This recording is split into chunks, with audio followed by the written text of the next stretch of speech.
Welcome back. We are continuing to read The Hobbit. It's been a few days, so I remember last chapter was kind of a respite. The Gandalf, the dwarves, Bilbo, they hang out with Beorn, the skin changer. They hang out at his house for a few days. For the first time in a long time, there didn't seem to be any immediate danger, except Beorn is kind of a badass. He probably could kill them all if he wanted it, but he was in a good mood. They put him in a good mood. But their that safety was definitely temporary because they are now entering into Mirkwood, which is this really bad, dangerous, huge forest that has been set up for some time now. And the worst of all is that they have to proceed with their quest without Gandalf because Gandalf apparently has business to take care of in the south. Maybe necromancy related, maybe not. It's not confirmed. But here we are in chapter 8. It's called The Flies and the Spiders. And so I think that's just to get to it. Okay, Flies and the Spiders. They walked in single file, like Tusken Raiders, to conceal their numbers. The entrance to the path was like a sort of arc. I'm never really sure how to read ARC. This pronunciation. Let me just Google this really quick. Arch. Okay, Google tells me it's arch. You probably heard that. The entrance to the path was like a sort of arch, leading into a gloomy tunnel made by two great trees that leaned together, too old and strangled with ivy and hanging with lichen to bear more than a few blackened leaves. Again, I have to look up. Is it lichen? Lichen. Okay, nice. The path itself was narrow and wound in and out among the trunks. Soon the light at the gate was like a little bright hole far behind, and the quiet was so deep that their feet seemed to thump along while all the trees leaned over them and listened. Let me just clean up my glasses really quickly. I apologize for the interruption. This is something I should have done beforehand.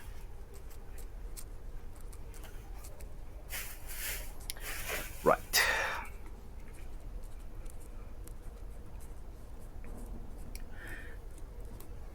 As their eyes became used to the dimness, they could see a little way to either side in a sort of darkened green glimmer. Occasionally a slender beam of sun that had the luck to slip in through some opening in the leaves far above, and still more luck in not being caught in the tangled boughs and matted twigs beneath, stabbed down thin and bright before them. But this was seldom, and it soon ceased altogether. So there's barely any sunlight that can come through here. Again, I need to look up bough, Bough. Okay. What exactly is it? A main branch of a tree. There were black squirrels in the wood. As Bilbo's sharp, inquisitive eyes got used to seeing things, he could catch glimpses of them whisking off the path and scuttling behind the tree trunks. There were queer noises too, grunts, scufflings and hurryings in the undergrowth, and among the leaves that lay piled endlessly thick in places on the forest floor. But what made the noises he could not see.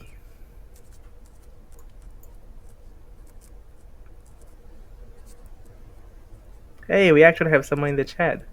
Hello there. Believe it or not, this is actually the first time it's happened in this series. Glad to have you. Now where was I? And among the leaves that lay piled endlessly thick in places on the forest floor, but what made the noises he could not see. The nastiest things they saw were the cobwebs, dark, dense cobwebs with threads extraordinarily thick, often stretched from tree to tree, or tangled in the lower branches on either side of them. They were not stretched across the path, but whether because some magic kept it clear, or for what other reason they could not guess. I can see this as a chapter with a lots of descriptions about the environment that they were in. It was not long before they grew to hate the forest as heartily as they had hated the tunnels of the goblins, and it seemed to offer even less hope of any ending. But they had to go on, long after they were sick for a sight of the sun and of the sky, and longed for the feel of wind on their faces. There was no movement of air down under the forest roof, and it was everlastingly still and dark and stuffy.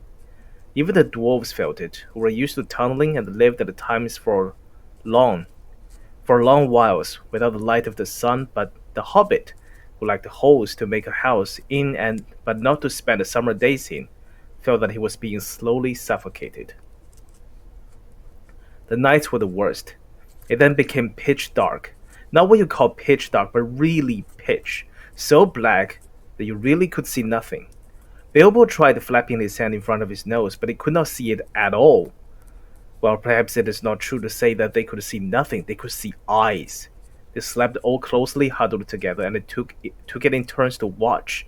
And when it was Bilbo's turn, he would see gleams in the darkness around them, and sometimes pairs of yellow or red or green eyes would stare at him from a little distance, and they slowly fade, and they disappear, and they slowly shine out again in another place. And sometimes they would gleam down from the branches just above him, and that was most terrifying. But the eyes that he liked the least were horrible, pale, bulbous sort of eyes. Insect eyes, he thought. Not animal eyes, only they are much too big. Although it was not yet very cold, they tried lighting watchfires at night, but they soon gave that up. It seemed to bring hundreds and hundreds of eyes all around them, though the creatures, whatever they were careful never to let their bodies show in the little flickering of the flames. Worse still, it brought thousands of dark gray and black moths, some nearly as big as your hand, flapping and whirring around their ears. They could not stand that, nor the huge bats, black as a top hat, either. So they gave up fires and sat at night, and dozed in enormous uncanny darkness. This is the worst. And it's in a forest, it is in a huge forest that is like there's no end to the border. Okay, all this went on for what seemed to the hobbit ages upon ages, and he was always hungry, for they were extremely careful with their provisions. Even so, as days followed the days, and still the forest seemed just the same, they began to get anxious. The food would not last forever. It was in fact already beginning to get low. They tried shooting at the squirrels, and they wasted many arrows before they managed to bring one down on the path. But when they roasted it, it proved horrible to taste, and they shot no more squirrels. They were thirsty too, for they had none too much water, and in all the time they had seen neither spring nor stream. This was their state when one day they found their path blocked by a running water. It flowed fast and strong, but not very wide right across the way, and it was black, or looked it in the gloom. It was well that Beorn had warned them against it, or they would have drank from it, whatever its color, and filled some of their emptied skins at its bank. And it was, as it was the only thought of how to cross it without wetting themselves in its water. There had been a bridge of wood across, but it had rotted and fallen, leaving only the broken post near the bank. Bilbo, kneeling on the brink and peering forward, cried, "There is a boat against the far bank! Why couldn't it have been this side?" "How far away do you think it is?" asked Thorin, for by now they knew Bilbo had the sharpest eyes among them. "Not at all far. I shouldn't think above 12 yards. 12 yards. I should have thought it was 30 at least, but my eyes don't see as well as they used to 100 years ago. By the way, I'm old. Still, 12 yards is as good as a mile. We can't jump it, and we daren't try to wade or swim. Can any of you throw a rope? What's the good of that? The boat is sure to be tied up, even if we could hook it, which I doubt." "I don't believe it is tied," said Bilbo. "Though of course I can't be sure in this light, but it looks to me as if it was just drawn up on the bank, which is low just there where the path goes down into the water." "Dora is the strongest, but Philly is the youngest and still has the best sight," said Thorin. "Come here, Philly, and let's see if you can see the boat Mr. Baggins is talking about." Philly thought he could, so when he had stared a long while to get an idea of the direction, the others brought him a rope. They had several with them, and on the end of the longest they fastened one of the large iron hooks they had used for catching their packs to the straps about their shoulders. Philly took this in his hand, balanced it for a moment, and then flung it across the stream. Splash! It fell in the water. Not far enough, said Bilbo, who was peering forward. A couple of feet, and you would have dropped it on the boat. And you would have dropped it onto the boat. Try again. I don't suppose the magic is strong enough to hurt you. If you just touch a bit of wet rope. Philly picked up the hook when he had drawn it back, rather doubtfully all the same. This time he threw it with great strength. Steady, said Bilbo. You have thrown it right into the wood on the other side now. Draw it back gently. Philly hauled the rope back slowly, and after a while Bilbo said, Carefully, it is lying on the boat. Let's hope the hook will catch. It did. The rope went taut, and Philly pulled in vain. Killy came to his help, and then Oin and Gloin. They tugged, and suddenly they all fell over on their backs. Bilbo was on the lookout, however, caught the rope, and with a piece of stick fended off the little black boat as they came rushing across the stream. Help! He shouted, and Balin was just in time to seize the boat before it floated off down the current. It was tight after all, said he, looking at the snapped painter that was still dangling from it. That was a good pull, my lads, and a good job that our rope was the stronger. Oh, that was Balin. That was a good pull, my lads, and a good job. And a good job that our rope was the stronger. Who'll cross first? Asked Bilbo. I shall, said Thorin. And you'll come with me, and Philly and Balin. That's as many as the boat will hold at a time. After that, Killy and Oin and Gloin and Dory. Next, Ori and Nori, Biffer and Bofer. And last, Dwali and Bomber. I'm always last, and I don't like it, said the Bomber. It's somebody else's turn today. You should not be so fat. As you are, you must be with the last and the lightest boatload. Don't start grumbling against orders, or something bad will happen to you. There aren't any oars. How are you going to push the boat back to the far bank? Asked the Hobbit. Give me another length of rope and another hook, said Philly, and when they had got it ready, he cast it into the darkness ahead and as high as he could throw it. Since it did not fall down again, they saw that it must have stuck in the branches. Get in now, said Philly. And one of you haul on the rope that is stuck in the tree on the other side. One of the others must keep hold of the hook we used at first, and when we are safe on the other side, he can hook it on, and you can draw the boat back. Clever. In this way, they were all soon on the far bank, safe across the enchanted stream. Dwalin had just scrambled out with the coiled rope on his arm, and the Bomber, still grumbling, was getting ready to follow when something bad did happen. There was a flying sound of hooves on the path ahead. One of the gloom came suddenly the shape of a flying deer, and it charged into the dwarves and bowed them over, then gathered itself for a leap. High it sprang and cleared the water with a mighty jump, but it did not reach the other side in safety. Thorin was the only one who had kept his feet and his wits. As soon as they had landed, he had bent his bow and fitted an arrow in case any hidden guardian of the boat appeared. Now he sent a swift and a sure shot into the leaping beast. As it reached the further bank, it stumbled. The shadow swallowed it up, but they heard the sound of hooves quickly falter and then go still. Good shot. Before they could shout in praise of the shot, however, a dreadful wail from Bilbo put all thoughts of venison out of their minds. Bomber has fallen in! Bomber is drowning! He cried. It was only too true. Bomber had only one foot on the land with a heart bore down on him and sprang over him. He had stumbled, thrusting the boat away from the bank, and then toppled back into the dark water, his hands slipping off the slimy roots at the edge while the boat span slowly off and disappeared. They could still see his hood above the water when they ran to the bank. Quickly, they flung a rope with a hook towards him. His hand caught it, and they pulled him to the shore. He was drenched from hair to boots, of course, but that was not the worst. When they laid him on the bank, he was already fast asleep, with one hand clutching the rope so tight that they could not get it from his grasp, and fast asleep he remained in spite of all they could do. Oh, magical water, he got enchanted. They were still standing over him, cursing their ill luck and the bomber's clumsiness, and lamenting the loss of the boat which made it impossible for them to go back and look for the heart, when they became aware of the dim blowing of horns in the wood, and the sound as of dogs baying far off. Then they all fell silent, and as they sat, it seemed they could hear the noise of a great hunt going by in the north of the path, though they saw no sign of it. There they sat for a long while and did not dare to make a move. Bomber slept on with a smile on his fat face, as if he no longer cared for all the troubles that vexed him.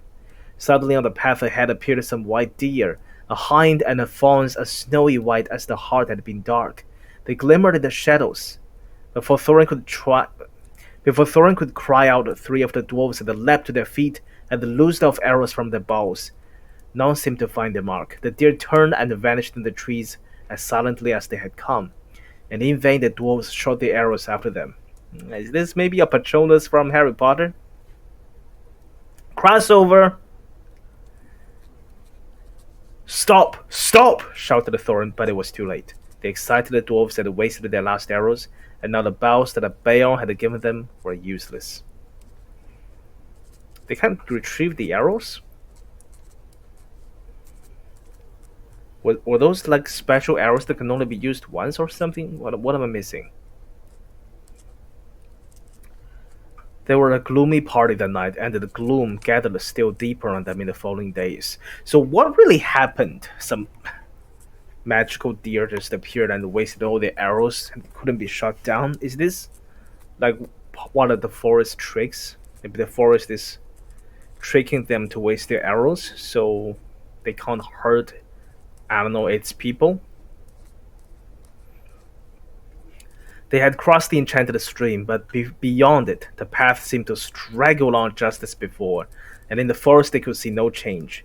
Yet, if they had known more about it and considered the meaning of the hunt and the white deer that had appeared upon their path, they would have known that they were at least drawing towards the eastern edge, and would soon have come, if they could have kept up their courage and their hope, to thinner trees and the places where the sunlight came again. But they did not know this, and that they were burdened with the heavy body of Bomber, which they had to carry along with them as best as they could, taking the wearisome task in turns of 4 each while the others shared their packs. If these had not become all too light in the last few days, they would never have managed it. But a slumbering and a smiling Bomber was a poor exchange for packs filled with food, however heavy. Eat Bomber. There, I said it. It's an easy solution. In a few days, a time came when there was practically nothing left to eat or to drink. Nothing wholesome could they see growing in the wood, only funguses and herbs with pale leaves and unpleasant smell. About 4 days from the enchanted stream, they came to a part where most of the trees were beeches. They were at first inclined to be cheered by the change, for here there was no undergrowth and the shadow was not so deep. There was a greenish light about them, and in places they could see some distance to either side of the path. Yet the light only showed them endless lines of straight, grey trunks like the pillars of some huge twilight hall. There was a breath of air and a noise of wind, but it had a sad sound. A few leaves came rustling down to remind them that outside autumn was coming on. Their feet roughed among the dead leaves of countless other autumns that drifted over the banks of the path from the deep red carpets of the forest. Outside autumn was coming on, so that means they have to hurry, because they had to be there at Durin's Day, which is the last day of summer. Am I remembering that correctly? Still, Bomber slept and they grew very weary. At times they heard disquieting laughter. Sometimes there was singing in the distance too. The laughter was the laughter of fair voices, not of goblins, and the singing was beautiful, but it sounded eerie and strange, and they were not comforted. Rather, they hurried on from those parts with what strength they had left. 2 days later, they found their path going downwards, and before long they were in a valley filled almost entirely with a mighty growth of oaks. "Is there no end to this accursed forest?" said Thorin. "Somebody must climb a tree and see if he can get his head above the roof and have a look around. The only way is to choose the tallest tree that overhangs the path." Of course, Somebody meant Bilbo. They chose him because to be of any use, the climber must get his head above the topmost leaves, and so he must be light enough for the highest and the slenderest branches to bear him. Poor Mr. Baggins had never had much practice in climbing trees, but they hoisted him up into the lowest branches of an enormous oak that grew right out into the path, and up he had to go as best he could. He pushed his way through the tangled twigs with many a slap in the eye. He was green and grimed from the old bark of the greater boughs.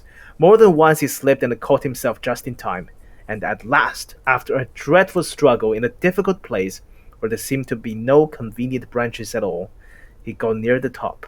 All the time he was wondering whether there were spiders in the tree and how he was going to get down again, except by falling.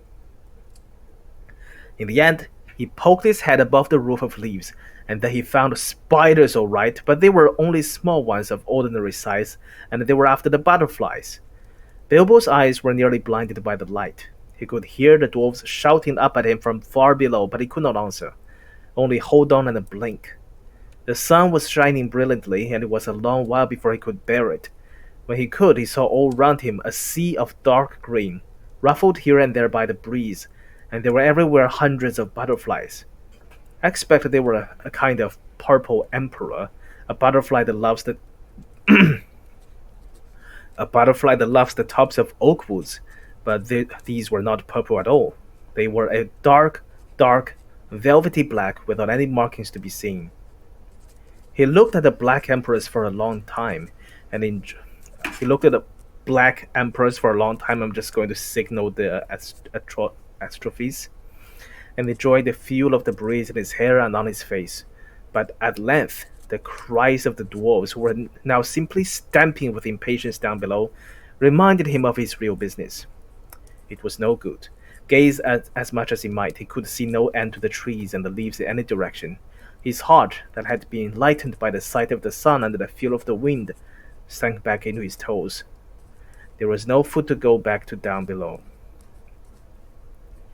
Actually, as I have told you, they were not far off the edge of the forest, and if Bilbo had had the sense to see it, the tree that he had climbed, though it was tall in itself, was standing near the bottom of a wide valley, so that from its top the tree seemed to swell up all around like the edges of a great bow.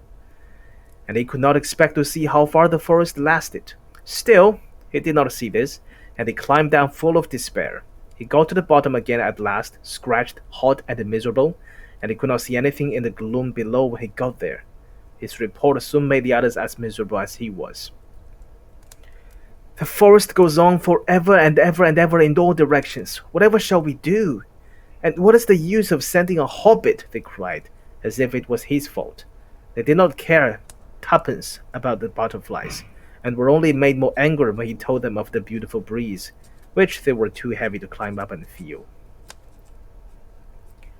That night, they ate their very last scraps and crumbs of food, and next morning when they woke, the first thing they noticed was that they were still gnawingly hungry, and the next thing was that it was raining and that here and there the drip of it was dropping heavily on the forest floor.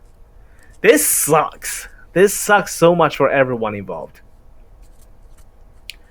That only reminded them that they were also parchingly thirsty without doing anything to relieve them. You cannot quench a terrible thirst by standing under giant oaks and waiting for a chance drip to fall on your tongue. The only scrap of comfort there was came unexpectedly from Bomber. He woke up suddenly and sat up scratching his head. He could not make out where he was at all, nor why he felt so hungry, for he had forgotten everything that had happened since they started the journey that May morning long ago.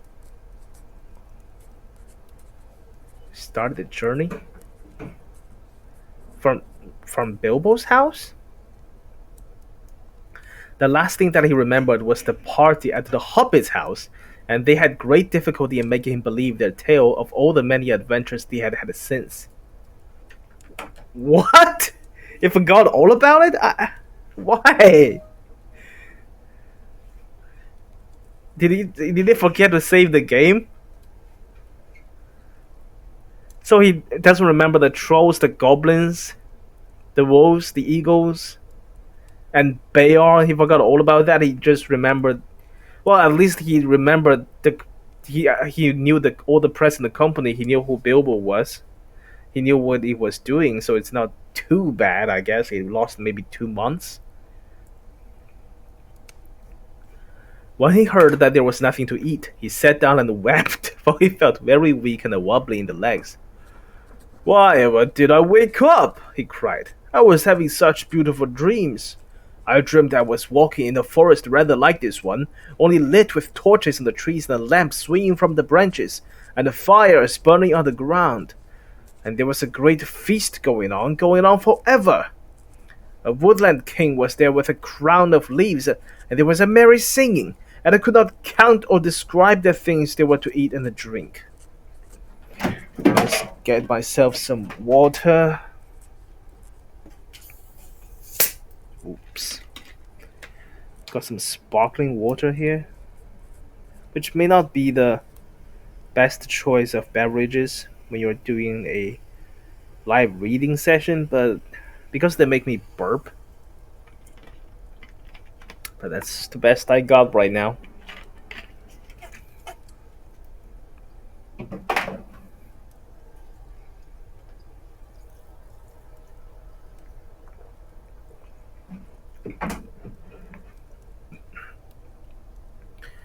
Oh, he said, I could not count or describe the things there were to eat and drink from his dream.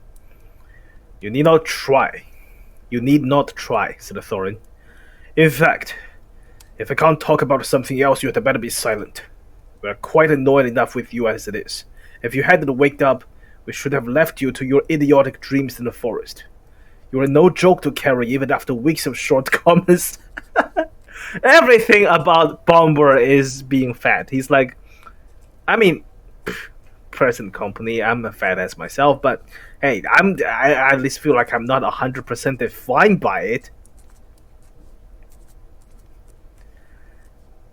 There was nothing now to be done but to tighten the belts around their empty stomachs and hoist their empty sacks in the packs and trudge along the track, without any great hope of ever getting to the end, before they lay down and died of starvation. This they did all that way, going very slowly and wearily, while Bomber kept on wailing that his legs would not carry him, and that he wanted to lie down and sleep. Oh, no you don't, they said. Let your legs take their share, we have carried you far enough. All the same, he suddenly refused to go a step further and flung himself on the ground. Go on if you must, he said. I'm just going to lie here and sleep and dream of food. If I can't get it any other way, I hope I never wake up again. At that very moment, Balin, who was a little way ahead, called out, What was that? I thought I saw a twinkle of light in the forest. They all looked, and the longish way off it seemed, they saw a red twinkle in the dark. Then another, and another sprang out beside it. Even Bomber got up, and they hurried along them, not caring if it was trolls or goblins. The light was in front of them and to the left of the path, and when at last they had drawn level with it, it seemed plain that torches and the fires were burning under the trees, but a good way off the track. It looks as if my dreams were coming true, gasped the Bomber, puffing up behind. He wanted to rush straight off into the wood after the lights, but the others remembered only too well the warnings of the wizard and of Beorn. A feast would be no good if we never got back alive from it, said Thorin. But without a feast, we shan't remain alive much longer anyway, said the Bomber, and Bilbo hardly agreed with him. They argued about it backwards and forwards for a long while, until they agreed at length to send out a couple of spies, to creep near the lights and to find out more about them. This is the trolls all over again. But then they could not agree on who was to be sent. No one seemed anxious to run the charge, or to run the chance of being lost and never finding his friends again. In the end, in spite of warnings, hunger decided them, because Bomber kept on describing all the good things that were being eaten, according to his dream, in the woodland feast. So they all left the path and plunged into the forest together. Well, at least it's teamwork this time. At least didn't send Bilbo alone again. After a good deal of creeping and crawling, they peered around the trunks and looked into a clearing, where some trees had been felled and the ground leveled. There were many people there, elvish-looking folk, all dressed in green and brown, sitting on sawn rings. Let me do that again, just to getting in my mind. There were many people there, elvish-looking folk, all dressed in green and brown and sitting on sawn rings of the felled trees in a great circle. There was a fire in the midst, and there were torches fastened to some of the trees round about. The most splendid sight of all, they were eating and drinking and laughing merrily. Okay, so they're already meeting the elves. The smell of the roast meats was so enchanting that without waiting to consult one another, every one of them got up and scrambled forwards into the ring with the one idea of begging for some food. No sooner had the first stepped into the clearing than all the lights went out as if by magic. Somebody kicked the fire and it went up in rockets of glittering sparks in the vantage. I can't really do the click very well, by the way.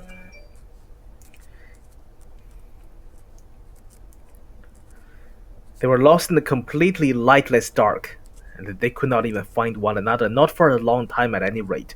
After blundering frantically in the gloom, falling over logs, bumping, crashing into trees, and shouting and calling till they must have waked everything in the forest for miles, at last they managed to gather themselves in a bundle and count themselves by touch.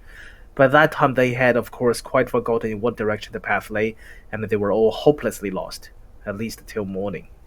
Man, this forest is haunted. It feels like the forest has an evil mind of its own, just doing everything it can to trick them. There was nothing for it but to settle down for the night, where they were. They did not even dare to search on the ground for scraps of food, for fear of becoming separated again. But they had not been lying long, and Bilbo was only just getting drowsy, when Dory, whose turn it was to watch first, said in a loud whisper, "The lights are coming out again over there, and there are more than ever of them!" Up they all jumped. There, sure enough, not far away were scores of twinkling lights, and they heard the voices and the laughter quite plainly. They crept slowly towards them in a single line, each touching the back of the one in front. When they got near, Thorin said, "No rushing forward this time. No one is to stir from hiding till I say. I shall send Mr. Baggins along first to talk to them. They won't be frightened of him." "What about me of them?" thought Bilbo. And anyway, I hope they won't do anything nasty to him. They are sending Bilbo again. Poor Bilbo, he's just carrying the team. When they got to the edge of the circle of lights, they pushed Bilbo suddenly from behind. Before he had the time to slip on his ring, he stumbled forward into the full blaze of the fire and torches. It was no good. Out went all the lights again, and complete darkness fell. What happens if Bilbo and these dwarves are thrown into an Among Us scenario? Let's say somebody ate Bomber and then they had to find out who was suspicious.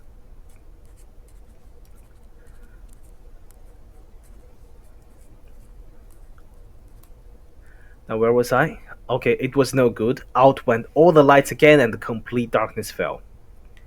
If it had been difficult collecting themselves before, it was far worse this time, and they simply could not find the hobbit. Every time they counted themselves, it only made 13. They shouted and called, "Bilbo Baggins! Hobbit!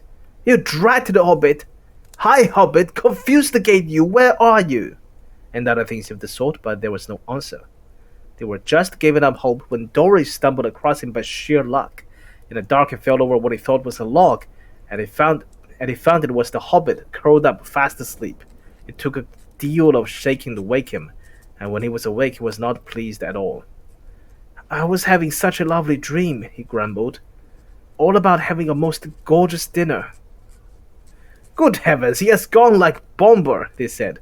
"Don't tell us about dreams. Dream dinners aren't any good, and we can't share them." "They're the best I am likely to get in this beastly place," he muttered, as he lay down beside the dwarves and tried to go back to sleep and to find his dream again. But that was not the last of the lights in the forest. Later, when the night must have been getting old, Killy, who was watching them, came and aroused them all again, saying, "There's a regular blaze of light begun not far away. Hundreds of torches and many fires must have been lit suddenly and by magic. And hark to the singing and the harps." After lying and listening for a while, they found they could not resist a desire to go nearer and to try once more to get help. Up they got again, and this time the result was disastrous.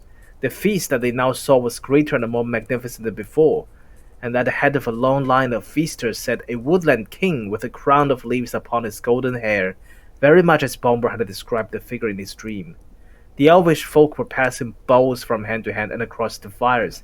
The some were harping and many were singing. The gleaming hair was twined with flowers. Green and white gems glinted on their collars and the belts, and their faces and their songs were filled with mirth.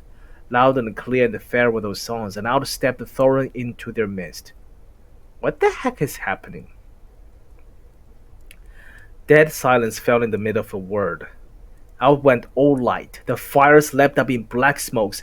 Ashes and the cinders were were in the eyes of the dwarves, and the wood was filled again with the clamor and the cries. Bilbo found himself running round and round as he thought, and calling and calling. Dory, Nori, Ori, Oin, Gloin, Philly, Killy, Bobber, Biffer, Bofer, Dwally, Bally, Thorin, Oakenshield. Wow, what a head count. While people who could not see or feel were doing the same all round him, with an occasional Bilbo thrown in. But the cries of the others grew steadily further and fainter, and although after a while it seemed to him they changed to yells and the cries for help in the far distance, all noise at last died right away, and he was left alone in complete silence and darkness. The end of the whole book.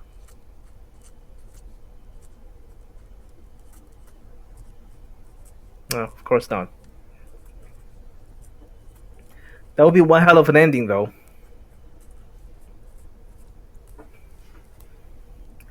That was one of his most miserable moments, but he soon made up his mind that it was no good trying to do anything till day came with some little light, and quite useless to go blundering about and tiring himself out with no hope of any breakfast to revive him.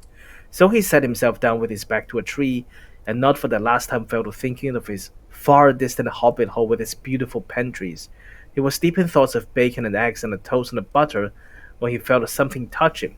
Something like a strong, sticky string was against his left hand, and when he tried to move, he found that his legs were already wrapped in the same stuff, so that when he got up, he fell over. Then the great spider, who had been busy tying him up while he dozed, came from behind him and came at him. He could only see the thing's eyes, but he could feel its hairy legs as it struggled to wind its abominable threads around and around him. It was lucky that he had come to his senses in time. Soon he would not have been able to move at all.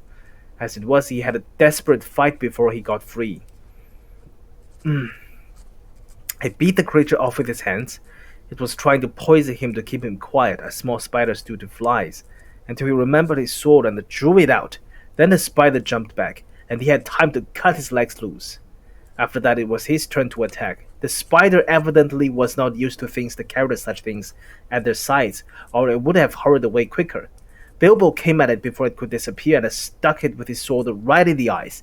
Then it went mad and it lapped and it danced and it flying out its legs in horrible jerks until he killed it with another stroke. And then he fell down and remembered nothing more for a long while. Go Bilbo! Nice. Is this his first kill? This is his first kill, right? Because he didn't kill any. Did he kill any wolves? I don't think he did. At least it wasn't. This is his first confirmed kill, one-on-one. Looking the enemy straight in the eyes. It's many eyes. There was the usual dim grey light of the forest state about him when he came to his senses. The spider lay dead beside him, and his sword blade was stained black. Somehow the killing of the giant spider all alone by himself in the dark without the help of the wizard or the dwarves or of anyone else made a great difference to Mr. Baggins, as it should. He felt a different person, a much fiercer and a bolder in spite of an empty stomach, as he wiped his sword on the grass and put it back into its sheath. I will give you a name, he said to it, and I shall call you Sting. Yeah, good name. After that, he set out to explore. The forest was grim and silent, but obviously he had first of all to look for his friends, who were not likely to be very far off, unless they had been made prisoners by the elves or worse things. Bilbo felt that it was unsafe to shout, and he stood a long while wondering what direction the path lay, and in what direction he should go first to look for the dwarves. Oh, why did we not remember Beorn's advice, and Gandalf's, he lamented. What a mess we're in now. We. I only wish it was we. It is horrible being all alone. In the end, he made as good a guess as he could at the direction from which the cries for help had come in the night, and by luck, he was born with a good share of it. He guessed more or less right, as you will see. Having made up his mind, he crept along as cleverly as he could. Hobbits are clever at quite this, especially in woods, as I have already told you, but so Bilbo had slipped on his ring before he started. That is why the spiders neither saw nor heard him coming. He had picked his way stealthily for some distance, when he noticed a place of dense black shadow ahead of him, black even for that forest, like a patch of midnight that had never been cleared away. As he drew nearer, he saw that it was made by spider webs, uh, one behind and over and entangled with one another. Suddenly he saw, too, that there were spiders huge and horrible, sitting in the branches above him, and the ring or no ring, he trembled with fear lest they should discover him. Standing behind a tree, he watched the group of them for some time, and then in the silence and the stillness of the wood, he realized that these loathsome creatures were speaking one to another. Their voices were a sort of thin creaking and hissing, and he could make out many of the words that they said. They were talking about the dwarves. "It was a sharp struggle, but worth it," said one. "What nasty thick skins they have, to be sure, but I'll wager there's good juice inside." Is that right for a spider voice? What voice do spiders have anyway? They don't talk. "Aye, that'll make fine eating. They've hung a bit," said another. "Don't hang them too long," said a third. "They're not as fat as they might be. They're feeding none too well of late, I should guess." "Kill 'em, I say," hissed the fourth. "Kill 'em now, and hang 'em dead for a while." "They're dead now, I'll warrant," said the first. "That they are not. And so while struggling just now, just coming round again, I should say. After a beautiful sleep, I'll show you." With that, one of the fat spiders ran along the rope till they came to a dozen bundles hanging in a row from a high branch.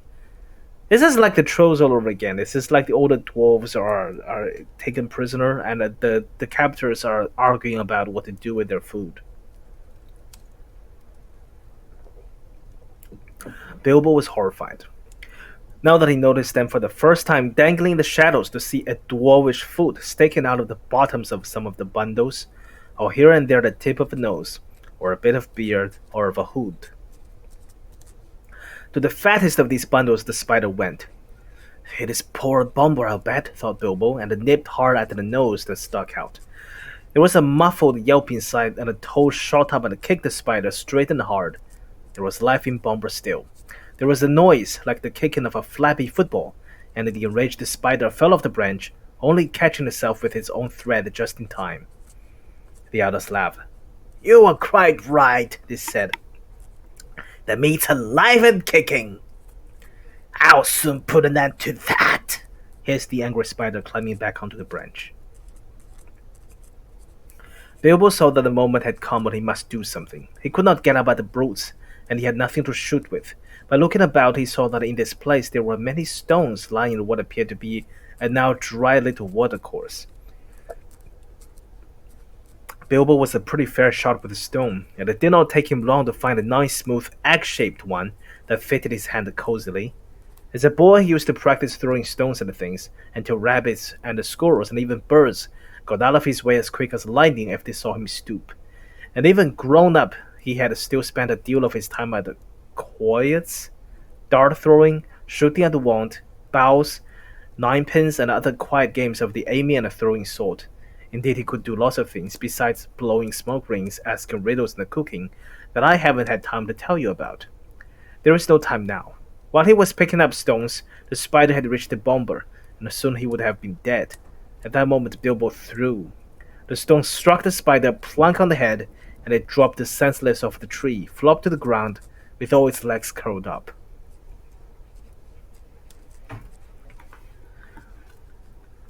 The next stone went whizzing through a big web, snapping its cords and taking off the spider sitting in the middle of it. Whack! Dead! Holy shit! He just killed a giant spider with his stone.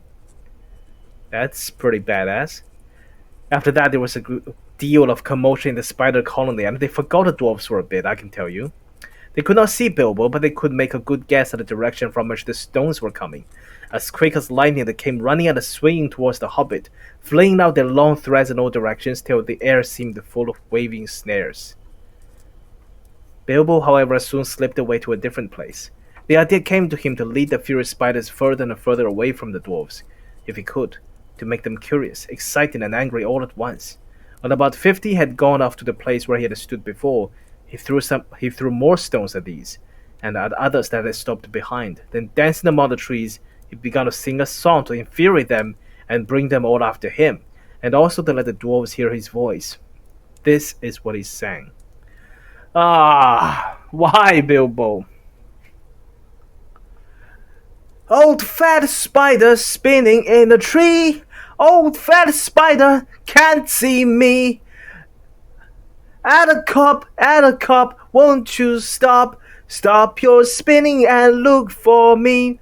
Old Tom Naughty, old big body, old Tom Naughty can't spy me.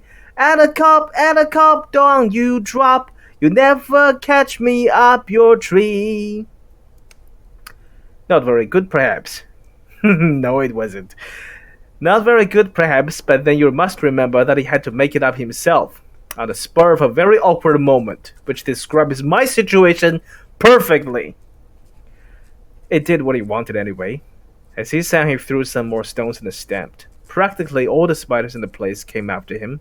Some dropped to the ground, others raced along the branches, swam from tree to tree, or cast new ropes across the dark spaces. They made for his noise far quicker than he had expected. They were frightfully angry. Quite apart from the stones, no spider has ever liked being called Attercop, and the Tom Naughty, of course, is insulting to anybody. I don't know why. What is a Tom Naughty?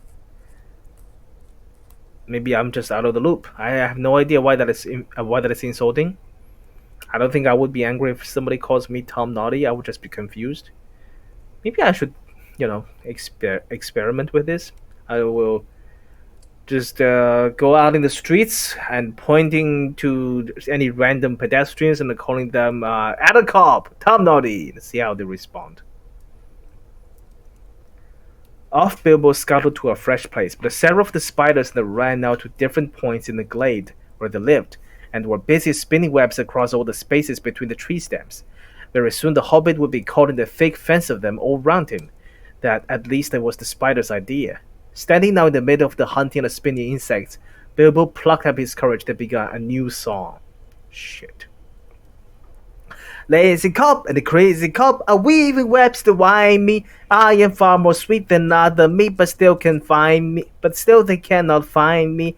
Here am I, naughty little fly. You are fat and lazy, you cannot trap me though you try, and your cobweb's crazy. With that, he turned and found that the last space between two tall trees had been closed with a web, but luckily not a proper web. Only great strains of double-thick spider rope ran hastily backwards and forwards from trunk to trunk. Out came his little sword. He slashed the threads to pieces and went off singing. The spiders saw the sword, though I don't suppose they knew what it was, and at once the whole lot of them came hurrying after the hobbit along the ground and the branches. Hairy legs waving, nippers and spinners snapping, eyes popping, full of froth and rage. They followed him into the forest until Bilbo had gone as far as he dared. Then, quieter than a mouse, he stole back. He had precious little time, he knew, before the spiders were disgusted and came back to the trees where the dwarves were hanging. In the meantime, he had to rescue them. The worst part of the job was getting up on the long branch where the bundles were dangling. I don't suppose he would have managed it if a spider had not luckily left the rope hanging down. With his help, though it stuck to his hand and hurt him, he scrambled up, only to meet an old, slow, wicked, fat-bodied spider who had remained behind to guard the prisoners. I was just wondering, didn't leave a single one behind, like all of them went after him? Okay, there's one that remained behind, and had been busy pinching them to see which was the juiciest to eat. If it had thought of starting the feast while the others were away, but Mr. Baggins was in a hurry. It had thought of starting the feast while the others were away, but Mr. Baggins was in a hurry, and before the spider knew what was happening, it felt his sting and rolled off the branch dead. Damn, Bilbo was just right on killer. Bilbo's next job was to lose the dwarf. What was he to do? If he cut the string which hung him up, the wretched dwarf would tumble thump to the ground a good way below.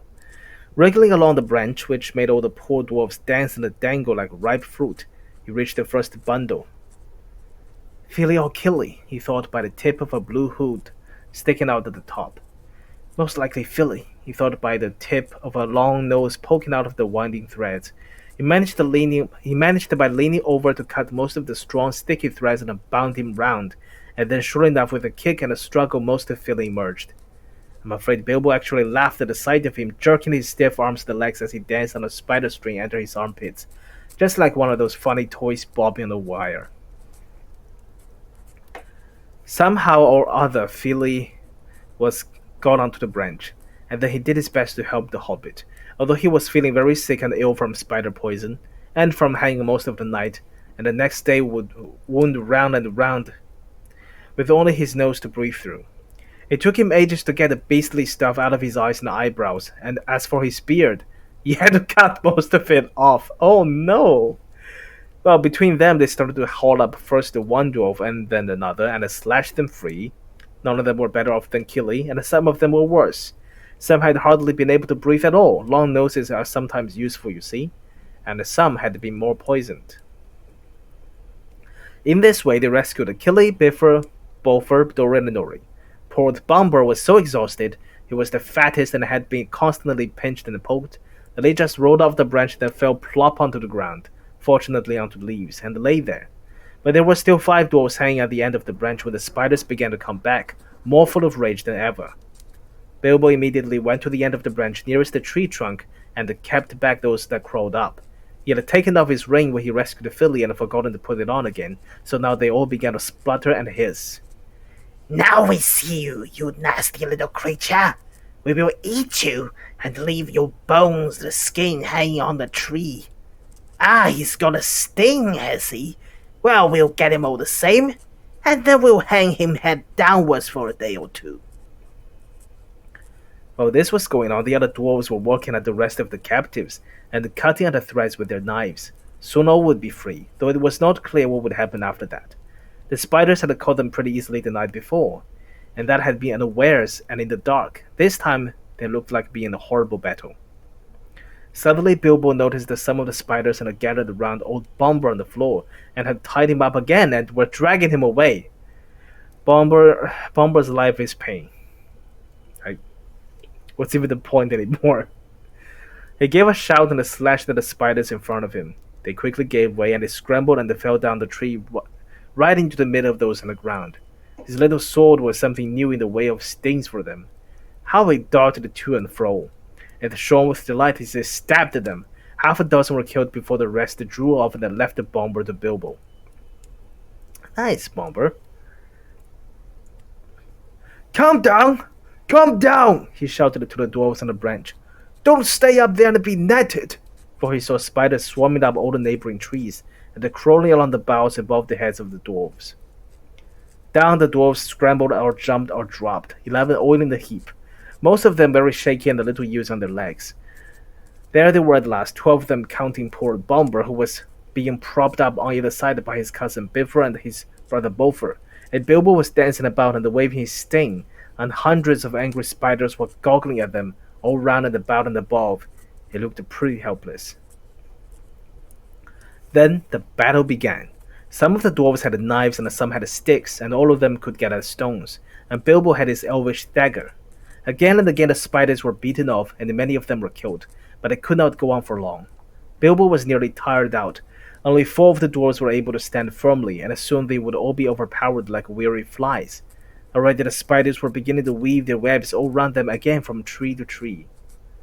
In the end, Bilbo could think of no plan except to let the dwarves into the secret of his ring. He was rather sorry about it, but it could not be helped.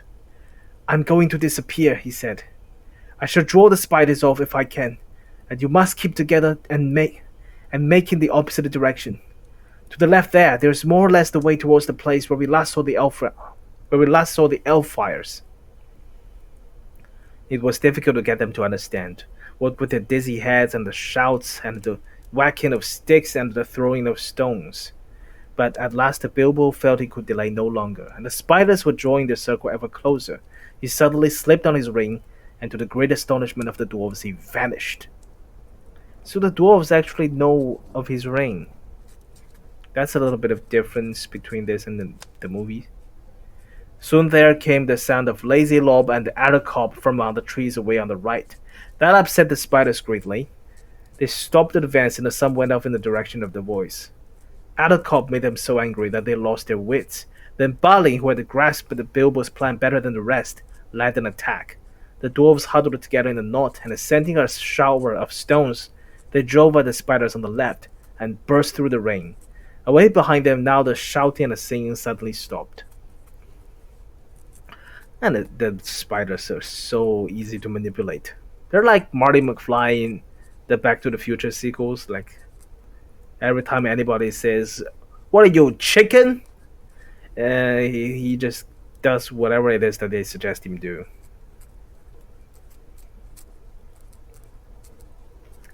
Hoping desperately that Bilbo had not been caught, the dwarves went on. Not fast enough, though. They were sick and weary, and they could not go much better than a hobble and a wobble, though many of the spiders were close behind. Every now and then they had to turn and fight the creatures that were overtaking them, and already some spiders were in the trees above them and throwing down their long clinging threads. Things were looking pretty bad again, when suddenly Bilbo reappeared and charged into the astonished spiders unexpectedly from the side. Go on, he shouted. I will do the sting. Jeez, Bilbo is just so heroic all of a sudden. He's like all of almost out of nowhere. He's suddenly the bravest and the most capable of all of them. But I suppose that's the idea of the story, that he's always been. He's just never had a chance to explore the side of him. And he did. He darted backwards and forwards, slashing at the spider threads, hacking at the legs, and stabbing at the fat bodies if they came too near. The spiders swelled with rage and spluttered and frothed and hissed out horrible curses, but they had become mortally afraid of Sting, and dared not come very near, for that they had come back. So curse as they would, their prey moved slowly but steadily away. It was the most terrible business. It seemed to take hours, but at last, just when Bilbo felt that he could not lift his hand for a single stroke more, the spiders suddenly gave it up, and they followed them no more, but went back disappointed to their dark colony. What are you supposed to eat normally? There can't be that many people that go into the Mirkwood, and they didn't. The group at least didn't see many living creatures in there. So what would they usually eat? The dwarves then noticed that they had come to the edge of a ring where elf fires had been. Whether it was one of those they had seen the night before, they could not tell, but it seemed that some good magic lingered in such spots where the spiders did not like. At any rate, here the light was greener, and the boughs less thick and threatening, and they had a chance to rest and draw breath. There they lay for some time, puffing and panting, but very soon they began to ask questions. They had to have the whole vanishing business carefully explained, and the finding of the ring interested them so much that for a while they forgot their own troubles. Balin in particular insisted on having the golem story, riddles and all, told all over again, with the ring in its proper place. But after a time the light began to fail, and then other questions were asked. Where were they? And where was their path? And where was there any food? And what were they going to do next? These questions they asked over and over again, and it was from little Bilbo that they seemed to expect to get the answers.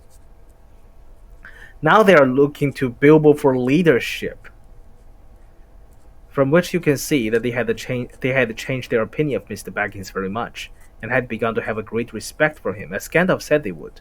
Indeed, they really expected him to think of some wonderful plan for helping them, and were not merely grumbling. They knew only too well that they would soon all have been dead if it had not been for the Hobbit, and they thanked him many times. Some of them even got up and bowed right to the ground before him, though they fell over with the effort and could not get on their legs again for some time. Knowing the truth about the vanishing did not lessen their opinions of Bilbo at all, for they saw that he had some wits, as well as a luck and a magic ring, and all three are very useful possessions. In fact, they praised him so much that Bilbo began to feel really was something of a hold. Oh, there really was something of a bold adventurer about himself after all, though he would have felt a lot bolder still if there had been anything to eat. It all comes down to that. This story is Bilbo spending 80% of the time being just really hungry. But there was nothing, nothing at all, and none of them were fit to go and look for anything, or to search for the lost path. The lost path. No other idea would come into Bilbo's tired head. He just sat staring in front of him at the endless trees, and after a while they all fell silent again, all except Balin. Long after the others had stopped talking and shut their eyes, he kept on muttering and chuckling to himself. Gollum, well, I'm blessed. So that's how he sneaked past me, is it? Now I know. Just crept quietly along, did you, Mr. Baggins? Buttons all over the doorstep. Good old Bilbo, Bilbo, Bilbo, Bo, Bo, Bo. And then he fell asleep, and there was complete silence for a long while. All of a sudden, Dwalin opened an eye and looked around at them. Where is Thorin? He asked. It was a terrible shock. Of course, there were only 13 of them, 12 dwarves and the hobbit. Where indeed was Thorin? They wondered what evil fate had befallen him, magic or dark monsters, and shuddered as they lay lost in the forest. There they dropped off one by one into uncomfortable sleep, full of horrible dreams, as evening wore to black night. And there we must leave them for the present, too sick and weary to set guards, or to take turns at watching. Oh wow, this is a long one. How long is this chapter? Oh, actually, it's not that very far off. So we're gonna finish this one. Thorin had been caught much faster than they had. Remember Bilbo falling like a log into sleep as he stepped into a circle of light? The next time it had been Thorin who stepped forward, and as the lights went out he felt like a stone enchanted, with the noise of the dwarves lost in the night, their cries as the spiders caught them and bound them, and all the sounds of the battle next day had passed over him unheard. Then the Wood Elves had come to him and bound him and carried him away.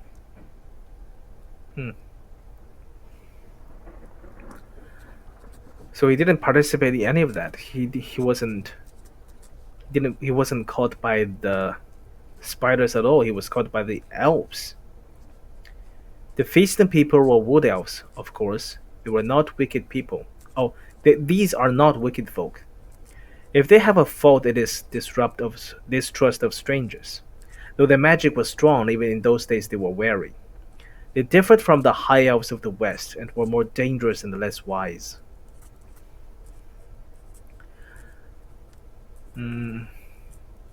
So it took them this long to notice that Thorin is missing? I guess they really started looking to Bilbo for leadership because without Gandalf, the obvious candidate would be Thorin, and they just never noticed he was there because they were seeing Bilbo in those shoes, kind of. For most of them, together with their scattered relations in the hills and the mountains, were descended from the ancient tribes that never went to ferry in the west. There the Light Elves and the Deep Elves and the Sea Elves went and lived for ages, and grew fairer and wiser and more learned, and invented their magic and their cunning craft in the making of beautiful and marvelous things, before some came back into the wide world. In the wide world the Wood Elves lingered in the twilight of our sun and moon, and loved best the stars, and they wandered in the great forests that grew tall in lands that are now lost. They dwelt most often by the edges of the woods, from which they could escape at times to hunt, or to ride and run over the open lands by moonlight or starlight.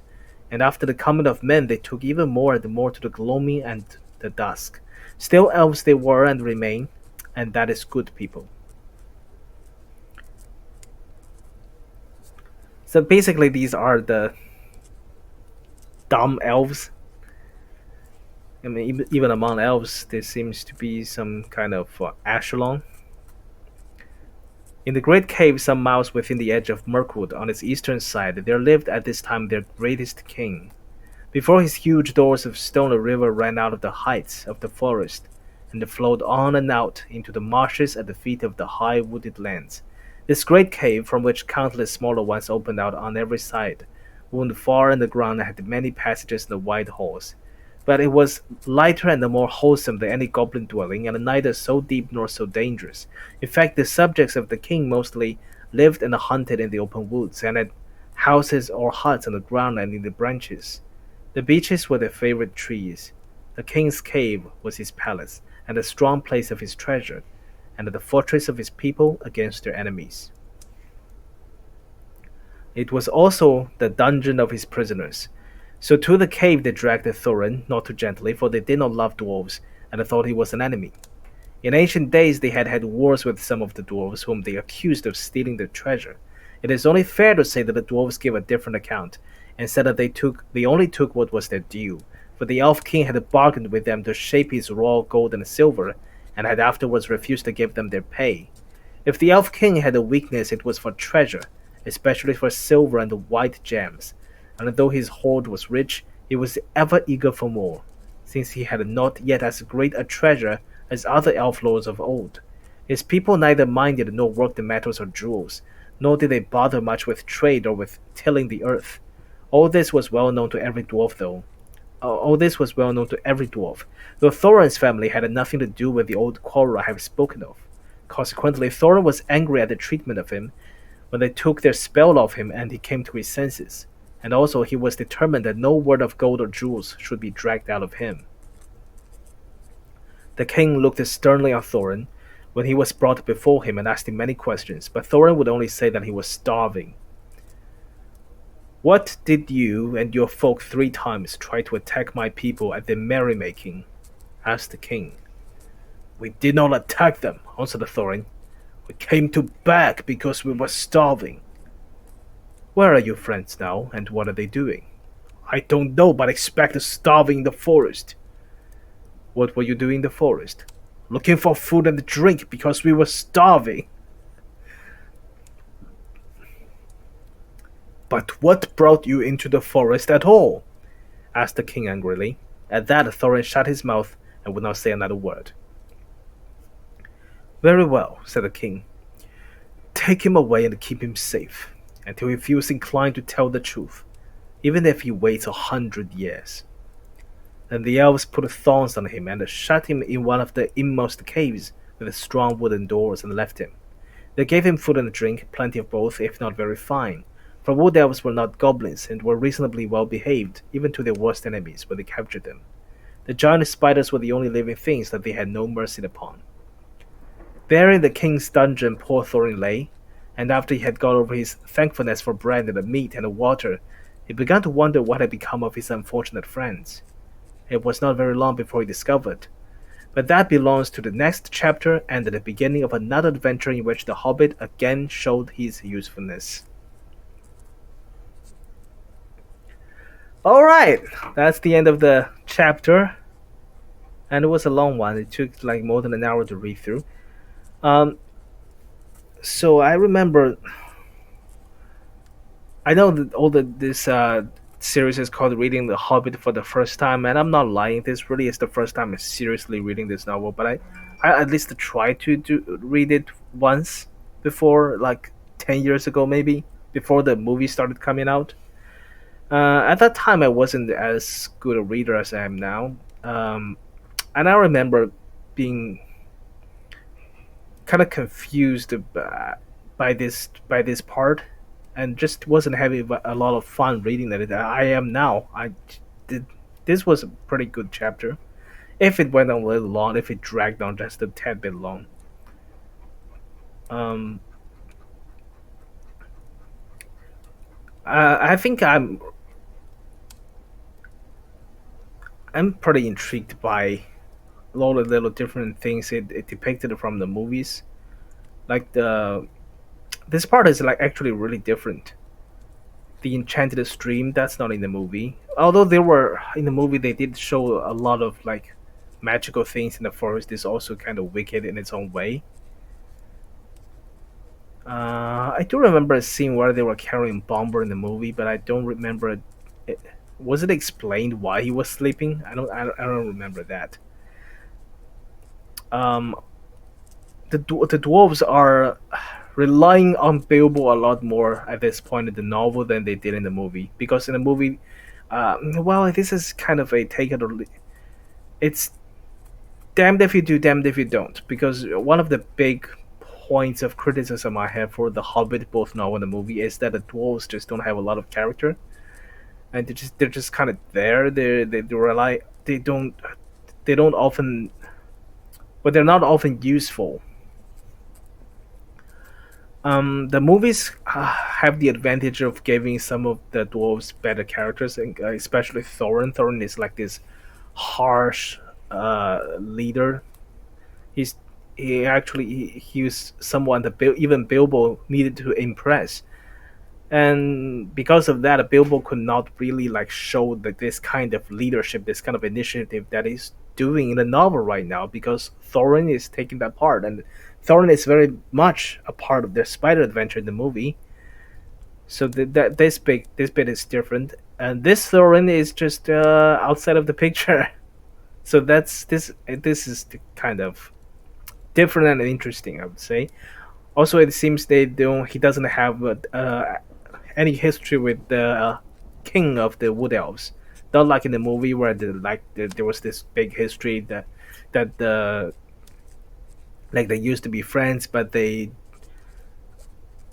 split because of some treasure that the king really wanted a pair of necklace for some reason, and they didn't go help the dwarves when they escaped it.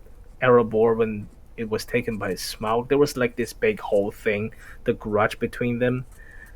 And, well, in the novel, at least it seems at this point, it's just kind of business as usual for for the elves. Oh, we caught a dwarf. Let's throw him in the brig.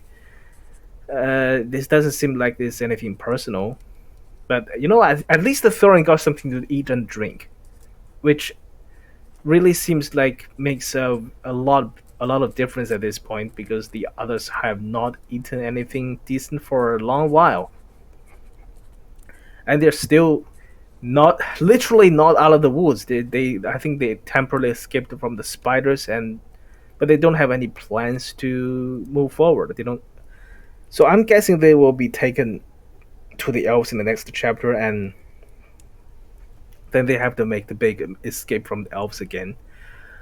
I remember not liking this aspect of the Hobbit story, and I do believe it is because the Hobbit was just written to be kind of a children's tale. It wasn't written to be too seriously, and one of the flaws it still has in both in the novel and in the movie is that it's a little repetitive in its structure. It's really just the whole band of them getting in trouble with different creatures throughout the whole thing.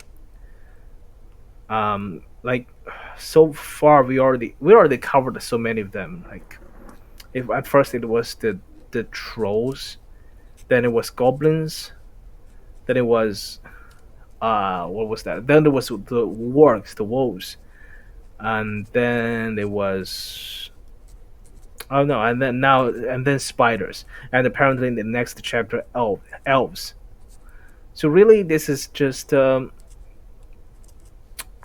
just kind of running into everybody, and everybody kind of wanted to, both had an ill will for them for some reason, and they always relied on either Gandalf or Bilbo to get them out of trouble. The dwarves just didn't seem to be any use for themselves. And apparently, the role of helping them will gradually shift from Gandalf to Bilbo. From the first time, that was the trolls. Gandalf was the sole rescuer. I mean, Bilbo tried to help, I guess, but he didn't manage to.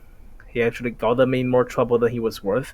And now they were just solely relying on Bilbo to think of a plan to get them out of here. And I think even it's now hinting that he's going to be even more useful. in the next chapter. So this bit of character growth for him is nice, but the dwarves are really as bland as usual, and the story structure is still kind of repetitive. But I do think it's very well written, and